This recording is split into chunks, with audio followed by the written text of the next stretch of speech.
வணக்கம் நண்பர்களே. 60 வயதுக்கு பிறகு நடக்கும்போது தடுமாறீர்களா? படுக்கையில் இருந்து எழும்பொழுது சமநிலை இல்லாமல் இருக்கிறீர்களா? படிக்கட்டுகளில் ஏறும் பொழுது பயமாக இருக்கிறதா? ஒரு சிறிய தவறான அடி கூட பெரிய விழுதலாக மாறி எலும்பு முறிவு, மூட்டு பாதிப்பு, பல மாதங்கள் படுக்கையில் ஓய்வு போன்ற பிரச்சனைகளை உருவாக்கலாம். ஆனால் ஒரு நல்ல செய்தி இருக்கிறது. தினமும் வெறும் 10 முதல் 15 நிமிடங்கள் மட்டுமே செலவழித்து 4 எளிய பயிற்சிகளை செய்தீங்கன்னா வயது 60, 70, 80 ஆனாலும் உடலுடைய சமநிலை ஸ்ட்ராங்காக இருக்கும். கால்களில் வலிமை இருக்கும். தன்னம்பிக்கை அதிகரிக்கும். இன்னைக்கு நம்ம இந்த வீடியோவில் மூத்த குடிமக்கள் கட்டாயம் செய்ய வேண்டிய 4 முக்கிய எக்ஸசைஸை பற்றி தான் இந்த வீடியோ முழுமையாக பார்க்க போகிறோம். ஸோ வீடியோவை முழுமையாக பாருங்கள். கடைசியில் ஒரு போனஸ் எக்ஸசைஸை நான் சொல்ல போகிறேன். ஏன் இந்த எக்ஸசைஸ் ரொம்ப முக்கியம் நான் சொல்கிறேன்னா, வயது ஆக ஆக எல்லாருனாலையும் ஒரே மாதிரி நடக்க முடியாது. சிலருக்கு சில அடிகள் மட்டும்தான் எடுத்து வைக்க முடியும். சிலருக்கு அந்த அடிகள் கூட எடுத்து வைக்க முடியாது.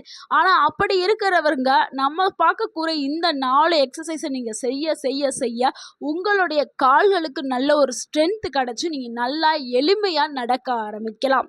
ஸோ நிறைய பேருக்கு என்ன ஆகும்னா, நடைப்பயிற்சி மேற்கொண்டு எலும்புகள் தேய்மானம் சிலருக்கு ஆகி கால் வலியும் அதிகமாயிரும், எலும்புகள் தேய்மானமும் ஆயிரும். சிலருக்கு ஒரு பிரச்சனையும் ஏற்படாது. ஸோ நடக்க முடியாதவர்களுக்கு இந்த எக்ஸசைஸ் ஒரு சிறந்த வழி. ஸோ அதனால் நடக்க முடியும் அப்படிங்கிறவங்க நடங்க. நடக்க முடியாதவங்க இந்த எக்ஸசைஸ் பண்ணுங்கள். நடக்க முடிஞ்சாலுமே நடந்த பிறகு நீங்கள் போய் ஒரு ரவுண்டு அடிச்சுட்டு திருப்பி உங்களுடைய கால்களை பலப்படுத்தக்கூடியது இந்த எக்ஸசைஸ். ஸோ இந்த எக்ஸசைஸ் ரொம்பவுமே மஸ்ட். நடக்க முடிந்தவர்களும் பண்ணுங்க, நடக்க முடியாதவர்களும் பண்ணுங்க. நீங்க ஒருபோதாவது நினைத்தது உண்டா, ஏன் வயதான பிறகு தடுமாறுகிறோம் அப்படின்னு? வயது அதிகரிக்கும் போது தடுமாறுறது ஒரு நார்மலான விஷயம் ஆயிருச்சு. ஏன்னா அங்க கால்கள்ல பலவீனம் ஏற்பட்டுருச்சு. தசைகளுடைய வலிமை குறைகிறது, எலும்புகளுடைய அடர்த்தி குறைஞ்சு எலும்புகள் பலவீனமாகிறது, மூட்டுகள் இறுக்கமாகிறது, நரம்புகளுடைய செயல்திறனும் குறைகிறது. இதனால தான் உங்க உடல் பேலன்ஸ் இல்லாம தடுமாற்றம் ஏற்படுது. இதனால தான் நடக்கும்போது தள்ளாட்டம் ஏற்படுது. திடீர்னு நீங்க சமநிலையை இழந்து கீழே விழுகிறீங்க. படிக்கட்டில் ஏறும்போது சிரமம் ஏற்படுது, கால்களில் நடுக்கம் ஏற்படுது, விழுவோம் அப்படிங்கிற ஒரு அபாயமும் ஏற்படுது. இது எல்லாத்தையும் தடுக்கிறதுக்கு தான் இந்த எக்ஸசைஸ் ரொம்பவும் ஒரு சிறந்த எக்ஸசைஸாக நம்ம சொல்கிறோம். ஒரு எளிமையான எக்ஸசைஸ், வீட்டில் இருந்து செய்யக்கூடிய எக்ஸசைஸ். ஸோ நம்ம எக்ஸசைஸ் சொன்னோன்னே எல்லோரும் என்ன நினச்சிருப்பீங்க, ஜிம்முக்கு போய் கஷ்டப்பட்டு செய்கிறதா நினச்சிருப்பீங்க. அப்படிலாம் கிடையாது. இது நீங்கள் வீட்டில் இருந்து செய்யக்கூடிய எக்ஸசைஸ் தான். இது ஜிம்முக்கு போய் பண்ணணும்னு அவசியமே இல்லை. நம்ம முதலாவது பார்க்கக்கூடிய அந்த ஒரு எக்ஸசைஸ் என்னன்னா, ஹீல் டு டோய் வாக் தாங்க. இந்த பயிற்சி உங்களுடைய உடலை பேலன்ஸ் பண்ணுறதுக்கு உதவக்கூடியது. இந்த உடற்பயிற்சி எப்படி செய்யணும்னா, நீங்கள் ஃபஸ்ட்டு நேராக நின்றுக்கிறேன்னா ஒரு காலோடைய குதிகாலை மற்றொரு காலின் விரலுடைய முனையில் வச்சு நடக்கணும். எப்படின்னா, நீங்கள் இமேஜின் பண்ணிக்கிறீங்க, ஒரு கயர் மேலே நீங்கள் நடந்து போகிற மாதிரி. ஒரு கயரை தூரமாக கட்டி அந்த கயத்து மேலே நீங்கள் எப்படி நடப்பீங்க அப்படின்னு நீங்கள் ஒரு இமேஜினேஷன் பண்ணி நடக்கிற மாதிரி நீங்கள் நடக்கணும்.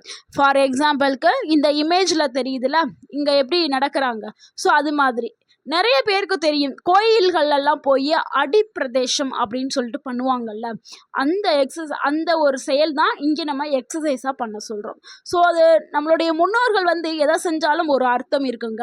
வயதானவர்கள் நிறைய பேர் என்ன பண்ணுவாங்கன்னா, கோயிலில் நேர்த்திக்கடை வச்சுட்டு கோயிலை சுற்றி 3 ரவுண்டு கோயில் சுற்றி இந்த அடிப்பிரதேசம் பண்ணிட்டு வருவாங்க. ஸோ இந்த அடிப்பிரதேசம் பண்ணுறதுக்கான ரீசன் என்னென்னா, உடலை பேலன்ஸ் பண்ணி சமநிலைப்படுத்துறது தான் இதனுடைய ரீசனே. அதே தான் இந்த எக்ஸசைஸும் நீங்கள் பண்ணுறது. அதாவது ஹீல் டு வாக் இப்படி பண்ண என்ன ஆகும்னா, உங்களுடைய உடல் சமநிலை அதிகரிக்கும். இது நீங்கள் எவ்வளோ நேரம் பண்ணணும்னா, 10 முதல் 15 அடிகள் மெதுவாகவே நீங்கள் முதல் டைம் பண்ணுறீங்க அப்படின்னா ரொம்பவும் மெதுவாகவே நீங்கள் ஸ்டார்ட் பண்ணுங்க. போக போக நீங்கள் கவுண்டை இன்க்ரீஸ் பண்ணிக்கலாம், ஸ்பீடும் அதிகரிச்சுக்கலாம். முதல்ல பண்ணும்போது ரொம்ப மெதுவாக பார்த்து நீங்கள் பண்ணணும். இதை எத்தனை டைம் செய்யணும்னா 3 டைம் நீங்கள் ரிப்பீட் பண்ணணும். முதல் டைம் 10 இருந்து 15 அடிகள் மெதுவாக நடங்க. திருப்பி 2வது டைம், திருப்பி 3வது டைம், இந்த மாதிரி டெய்லி பண்ணுங்க. பண்ண உங்களுக்கு ப்ராக்டிஸ் நல்லாவே வந்துடும். ஸோ இதனால் என்ன நன்மைகள் உங்களுக்கு ஏற்படும்னா, சமநிலை வந்து உடலில் அதிகரிக்கும். விழுந்துருவோம் அப்படின்னு சொல்கிற அந்த அபாயம் வந்து குறையும். உங்களுடைய மூளை மற்றும் கால்களுடைய அந்த கோஆர்டினேஷன், அந்த ஒருங்கிணைப்பு வந்து நல்லாவே மேம்பட ஆரம்பிச்சிடும். இந்த இந்த வீடியோ பார்க்குற எல்லாருமே வயதானவர்களாக தான் இருப்பீங்க. ஸோ நீங்கள் வந்து இந்த எக்ஸசைஸ் செய்யும்போது கவனமாக ஃபஸ்ட்டு நீங்கள் முதல்ல ஸ்டார்ட் பண்ணும்போது உங்களுடைய வீட்டு சுவற்றையோ இல்லை நாற்காலியை பக்கத்தில் வச்சுட்டு கூட நீங்கள் முயற்சி செஞ்சு அடுத்து வந்து நீங்கள் தன்னால் நடக்கிற மாதிரி பார்த்துக்கிறங்க. ஏன்னா ஃபஸ்ட்டு நம்மளுக்கு பாதுகாப்பு ரொம்பவே முக்கியம். ஸோ ரொம்ப கவனமாக தான் நீங்கள் செய்யணும். அடுத்து நம்ம 2வதாக பார்க்கக்கூடிய எக்ஸசைஸ் என்னென்னா, சேர் சிட் டு ஸ்டாண்ட். சேரில் உட்காந்து எந்திரிக்க போகிற ஒரு எக்ஸசைஸ் தான் பண்ண போகிறோம். இந்த ஒரு எக்ஸசைஸ் வந்து முதியவர்களுக்கு ரொம்பவுமே முக்கியமான ஒரு எக்ஸசைஸுங்க. வயதானவர்களுக்கு இந்த எக்ஸசைஸ் எப்படி செய்யணும்னா, நாற்காலியில் உட்காந்துட்டு தான் செய்ய போகிறோம். ஆனால் கைகளை பயன்படுத்தாமல் நீங்கள் எழுந்து நிற்க முயற்சி செய்யணும். ஸோ முதல் டைம் செய்யும்போது ஒரு சப்போர்ட்டுக்காக ஃபஸ்ட்டு டே வந்து நீங்கள் சேரை பிடிச்சிட்டு உட்காருங்க, சேரை பிடிச்சிட்டே எந்திரிங்க. ஆனால் அடுத்தடுத்து நீங்கள் செய்யும்போது நீங்கள் சேரை பிடிக்காமலே நீங்கள் தன்னாலவே எந்திரிச்சு நிற்கணும், தானாகவே உட்காரணும். ஆனால் இதை நீங்கள் மெதுவாக தான் செய்யணும். மெதுவாகவே ஒரு 10 முறை வந்து நீங்கள் ரிப்பீட் பண்ணணும். எப்படி?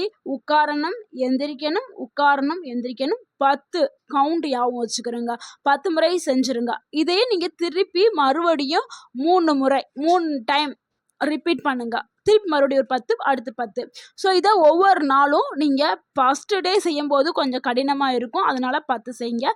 செகண்ட் டே 10, தேர்ட் டே ஆரம்பிக்கும் போது கவுண்டை வந்து இன்க்ரீஸ் பண்ணிக்கிறங்க. ஸோ உங்களுடைய உடல் நலத்திற்கு ஏற்ற மாதிரி கவுண்டை இன்க்ரீஸ் பண்ணிக்கிறங்க. இந்த எக்ஸசைஸ் செய்யும்போது உங்களுக்கு முழங்கால்களில் வலி, எங்கேயாவது வலி ஏற்பட்டுச்சுன்னா நீங்கள் ஸ்டாப் பண்ணிடுங்க. செய்கிறத நிறுத்திட்டு கொஞ்ச நேரம் உட்காந்துட்டு அதுக்கப்புறம் மறுபடியும் நீங்கள் தொடங்கலாம். ஸோ வலியோடு செய்ய வேண்டாம், ஏன்னா நீங்கள் புதுசாக செய்கிறனால வலி ஏற்படும், அதனால தான் சொல்கிறேன். அடுத்து இந்த எக்ஸசைஸ் செய்கிறனால என்ன நன்மைகள் ஏற்படும்னா, தொடைகளில் தசைகள் வந்து வலுவாகும், முழங்கால்களுடைய பலம் வந்து அதிகரிக்கும், நடக்கும்போது அந்த திறன் வந்து மேம்பட செய்யும். ஏன் இந்த எக்ஸசைஸ் ரொம்ப முக்கியம்னு சொல்கிறோம்னா, படுக்கையிலேருந்து எந்திரிக்கிறது ரொம்ப ஈஸியாயிரும். இந்த எக்ஸசைஸ் நீங்கள் செய்ய உட்காந்துட்டு எந்திரிக்க முடியாதவர்களுக்கு எந்திரிக்கிறது ஈஸியாயிரும், நாற்காலியில் இருந்து எந்திரிக்கிறது ஈஸியாயிரும். ஸோ தினசரி உங்களுடைய செயல்பாடுகள் எல்லாம் இனிமேல் எளிமையாயிரும் இந்த எக்ஸசைஸ் பண்ண. அடுத்து நம்ம 3வது பார்க்கக்கூடிய ஒரு எக்ஸசைஸ் என்னன்னா, சிங்கிள் லெக் ஸ்டாண்ட் எக்ஸசைஸ் தாங்க. ஒரே காலில் நிற்கக்கூடிய ஒரு பயிற்சி தான் இது. இது எப்படி செய்யணும்னா, ஒரு நாற்காலியை நீங்கள் பிடிச்சிக்கிறங்க. ஏன்னா நீங்கள் புதுசாக செய்யும் போது விழுந்துருவீங்களா, அதனால நாற்காலியை நீங்கள் பிடிச்சிக்கிட்டே செய்யலாம். ஸோ ஒரு காலை மெதுவாக நீங்கள் தூக்கணும், ஒரு கால் மட்டும் தரையில் படணும். நீங்கள் நிற்கிறதுக்கு முன்னாடி நாற்காலியை போட்டு ஒரு கையை வந்து 2 கையும் கூட நீங்கள் நாற்காலியை பிடிச்சி நிற்கலாம், இல்லைனா ஒரு கையில் பிடிச்சி கூட நிற்கலாம். முதல்ல செய்யும் போது நாற்காலியை பிடிச்சி செய்யுங்க. அடுத்தடுத்து எக்ஸ்பீரியன்ஸ் ஆனதுக்கப்புறம் நாற்காலியை விட்டுட்டு தானாகவே நீங்கள் செய்யணும். ஸோ இந்த மாதிரி ஒரு காலை வந்து நீங்கள் மெதுவாக தூக்கி 10 வினாடிகள் வந்து தூக்கி நீங்கள் நிற்கணுங்க. அடுத்து 10 வினாடி முடிஞ்சிருச்சுன்னா, அதாவது 10 செகண்ட் முடிஞ்சிருச்சுன்னா, திருப்பி காலை தரையில் வச்சுட்டு இன்னொரு காலை இருக்குல்ல, அதை நீங்கள் திருப்பி காலை வந்து மேலே தூக்கி அது ஒரு 10 செகண்ட். இந்த மாதிரி 2 காலையுமே நீங்கள் மாற்றி மாற்றி செய்யணும். ஸோ ஒவ்வொரு காலுக்கும் நீங்கள் 5 முறை வந்து நீங்கள் செய்யலாம். ஸோ நம்ம ஏற்கனவே எல்லா எக்ஸையும் 3 முறை செய்ய சொன்னோம், ஆனால் இதை மட்டும் 5 முறை 2 மாற்றினா இது ரொம்பவுமே உங்களுடைய மொத்த உடலையுமே பேலன்ஸ் அதிகரிக்கிறதுக்கு இந்த எக்ஸசைஸ் வந்து பயன்படுது. குதிகால்களுடைய தசைகளை வந்து இது வலுவாக்கும். இந்த எக்ஸசைஸ் பண்ண குதினா ஒரு காலில் நிற்கிறீங்கல்ல, அப்போ உங்களுடைய ஃபுல் ஸ்ட்ரென்த்தும் வந்து வலுவாக்கப்படும். விழுந்துருவீங்க அப்படிங்கிற அந்த அபாயம் எல்லாமே குறைஞ்சிரும். ஆரம்பத்தில் நீங்கள் நாற்காலியை யூஸ் பண்ணி செய்யுங்க, அதுக்கப்புறம் போக போக நாற்காலியை விட்டுட்டு செய்யுங்க. இந்த இமேஜில் தெரியுதுல, அந்த மாதிரி தான் செய்யணும். அடுத்து நம்ம 4வது பார்க்கக்கூடிய ஒரு எக்ஸசைஸ் என்னன்னா, ஹீல் ரைஸ் எக்ஸசைஸ் தாங்க. இந்த எக்ஸசைஸ் ரொம்பவுமே எளிமையான சிம்பிளான ஒரு எக்ஸசைஸ் தான். இதை எப்படி செய்யணும்னா, நீங்கள் ஃபஸ்ட்டு நாற்காலியை பிடிச்சிக்கிட்டே நீங்கள் உங்களுடைய கால் விரல்கள் மீது உயர்த்தி நீங்கள் நிற்கணும். ஸோ இதை நீங்கள் ஒரு 5 வினாடிகள் வந்து இப்படியே நீங்கள் உயர்த்தி நின்றுக்கிட்டே இருந்துட்டு அதுக்கப்புறம் உங்கள் கால்களை வந்து நீங்கள் மெதுவாக கீழே இறக்கிட்டு திருப்பி மறுபடியும் நீங்கள் ரிப்பீட் பண்ணணும். ஸோ இந்த மாதிரி நீங்கள் 15 முறை வந்து ரிப்பீட் பண்ணுங்கள். முதல்ல ஒரு 10 முறை பண்ணுங்கள், அடுத்தடுத்து 15 முறை பண்ணுங்கள். மெதுவாக உங்கள் கால்களை வந்து கால்களுடைய விரல்கள் மீது உயர்ந்து அப்படியே நின்றுட்டு திருப்பி மறுபடியும் கீழே இறக்கணும். ஸோ நம்ம அந்த இமேஜில் தெரியுதுல, அந்த மாதிரி நீங்கள் சேரில் உட்காந்துட்டு கூட செய்யலாம். நின்றுட்டு பண்ண முடியாதவங்க சேரில் உட்காந்து கூட செய்யலாம். ஸோ இந்த மாதிரி நீங்கள் செய்கிறனால கால்களுக்கு நல்ல ஒரு தசை பலம் வந்து கிடைக்கும். நடக்கும்போது திறன்கள் வந்து மேம்படும். ரத்த ஓட்டம் வந்து மெயினாக அதிகரிக்கும் இந்த எக்ஸசைஸ் பண்ணும்போது. ஸோ இந்த 4 எக்ஸசைஸுமே வந்து ஒரு சூப்பரான எக்ஸசைஸ் தாங்க. உங்களுக்கு பாதுகாப்பானது, வீட்டிலே செய்யக்கூடிய எக்ஸசைஸ் தான், எளிமையானது. கண்டிப்பாக இந்த வீடியோ பார்க்கக்கூடிய வயதானவர்கள் இந்த 4 எக்ஸசைஸுமே நீங்கள் பின்பற்றுங்க. இன்றைக்கே நீங்கள் தொடங்குங்க. கமெண்ட் பண்ணுங்கள் எப்படி இருந்தது இந்த 4 எக்ஸசைஸ் பார்ப்பதற்கு. இல்லை நீங்கள் இது பண்ணிக்கிட்டு இருந்தீங்கன்னா நான் பண்ணிக்கிட்டு இருக்கேன் அப்படின்னு சொல்லிட்டு கமெண்ட் பண்ணுங்கள்.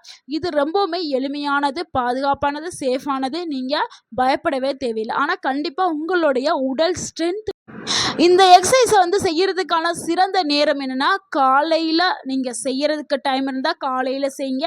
அப்படி டைம் இல்லாதவங்க மாலையில் செய்யுங்க. ஸோ இந்த எக்ஸசைஸ் எப்படின்னா, நம்ம சாப்பிட்றதுக்கு 1 மணி நேரத்துக்கு முன்னாடியே நீங்கள் செய்யணும். ஸோ நீங்கள் சாப்பிட்றதுக்கு முன்னாடி செஞ்சாலும் சரி, இல்லை இந்த எக்ஸசைஸ் சாப்பிட்டுட்டிங்கன்னா 1 மணி நேரம் கழித்து நீங்கள் செஞ்சாலும் சரி. ஆனால் 1 மணி நேரம் கேப் விட்டு செய்கிறது தான் ரொம்பவே நல்லது. தினமும் ஒரு டைம் செட் பண்ணிக்கிறங்க. இன்றைக்கி வந்து ஒரு நாள் ஒரு டைமு, நாளைக்கு ஒரு டைம் அப்பலாம் இல்லை.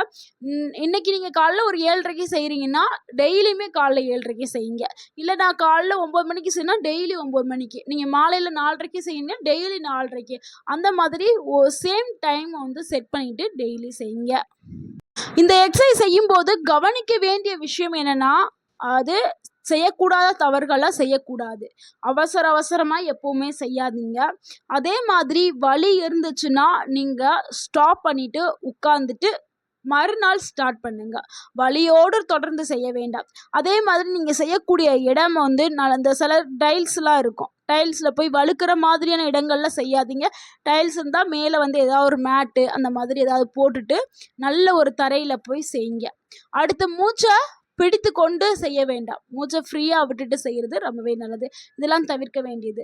செய்ய வேண்டியது என்னென்னா, தண்ணி குடிச்சிருங்க. வசதியான உங்களுக்கு ஒரு ஃப்ரீயான ஒரு ட்ரெஸ்ஸை போட்டுட்டு செய்யுங்க. நாற்காலி வந்து நல்ல ஒரு ஸ்ட்ராங்கான நாற்காலியை வச்சுக்கிறங்க. உங்களுக்கு ஏதாவது உடல்நல பிரச்சனை இருந்தால் மருத்துவரோட ஆலோசனை பெற்றுட்டு செய்கிறது ரொம்பவே நல்லது. அடுத்து உங்களுடைய உடலை எப்பொழுதும் நீங்கள் ஆரோக்கியமாக வச்சுக்கிறணும், ஃபிட்டாக இருக்கணும் அப்படின்னா நான் சொல்லக்கூடிய இந்த டிப்ஸையும் ஃபாலோ பண்ணுங்கள். இந்த எக்ஸசைஸ் மட்டும் போதாது. இந்த எக்ஸசைஸ் கூட சில உணவுகளையும் நீங்கள் சேர்த்து எடுத்துக்கிறங்க. அது புரோட்டீன் ரிச்சாக இருக்கக்கூடிய உணவுகளை எடுத்துக்கிறங்க. அது புரதம் அதிகமாக இருக்கக்கூடிய உணவுகள் அப்படின்னா முட்டை, பயறு, பாசிப்பயிறு, கொண்டைப்பயிறு, இந்த மாதிரியான பயறு வகைகளை உங்கள் உணவில் சேர்த்துக்கிறங்க. அடுத்து வந்து கால்சியம் ரிச்சாக இருக்கக்கூடிய உணவுகளை எடுத்துக்கிறங்க. ராகி, அதாவது கேழ்வரகு, எள்ளு, முருங்கைக்கீரை, கருப்பு உளுந்து, இது எல்லாமே கால்சியம் ரிச்சானது. இதை எடுத்துக்கிறங்க. அதுக்கப்புறம் விட்டமின் டிக்காக காலையில் சூரிய ஒளியில் ஒரு 10லேருந்து 15 நிமிடம் வந்து சூரிய ஒளியை பார்த்து நீங்கள் உட்காரலாம். இல்லை யோகா செய்யலாம், மூச்சு பயிற்சி செய்யலாம். இதை வந்து ஃபாலோ பண்ணுங்கள். அடுத்து உங்கள் உடலுக்கு மெக்னீஷியம் சத்து வந்து ரொம்பவே தேவை. அதுக்காக பாதாம், முந்திரியை வந்து நீங்கள் எடுத்துக்கிறங்க. வீடியோட ஸ்டார்டிங்லேயே சொன்னேன், வீடியோவை கடைசி வரைக்கும் பாருங்கள். கடைசியில் போனஸ் எக்ஸசைஸ் ஒன்று நான் சொல்கிறேன் அப்படின்னு. ஆமாங்க, அது என்னதுன்னா மார்ச்சிங் இன் பிளேஸ் தாங்க. ஒரே இடத்துல இருந்து நடை போடுற மாதிரியான ஒரு எக்ஸசைஸ் தான். இதை எப்படி செய்யணும்னா, முழங்கால்களை மெதுவாக உயர்த்தி நடை போடுறது தான். இதை வந்து நீங்கள் 30 வினாடிகள் வந்து செய்யுங்க. ஸோ இந்த மாதிரி செய்கிறனால உங்களுக்கு என்ன நன்மை ஏற்படும்னா, பேலன்ஸ் வந்து உங்கள் உடலில் வந்து மேம்பட செய்யும். ரத்த ஓட்டம் வந்து அதிகரிக்கும். இதயம் வந்து ஆரோக்கியம் மேம்படும். ஸோ உங்கள் இதயத்தை பாதுகாக்கிறதுக்கு இந்த ஒரு எக்ஸசைஸை நீங்கள் செய்யுங்க. ஸோ இந்த நம்ம பார்த்த இந்த எக்ஸசைஸ் ப்ளஸ் நான் சொன்ன பழக்க வழக்கங்களை நீங்கள் பின்பற்றிட்டா போதும், 100 வயது வரைக்கும் நீங்கள் ஆரோக்கியமாக வாழலாம். ஸோ இந்த வீடியோ உங்களுக்கு பிடிச்சிருக்கும்னு நினைக்கிறேன். பிடிச்சிருந்துச்சுன்னா இந்த வீடியோவுக்கு ஒரு லைக் பண்ணுங்கள். இந்த வீடியோவை உங்களுடைய ஃப்ரெண்ட்ஸ் அண்ட் ஃபேமிலிக்கு ஷேர் பண்ணுங்கள். மறக்காமல் நம்ம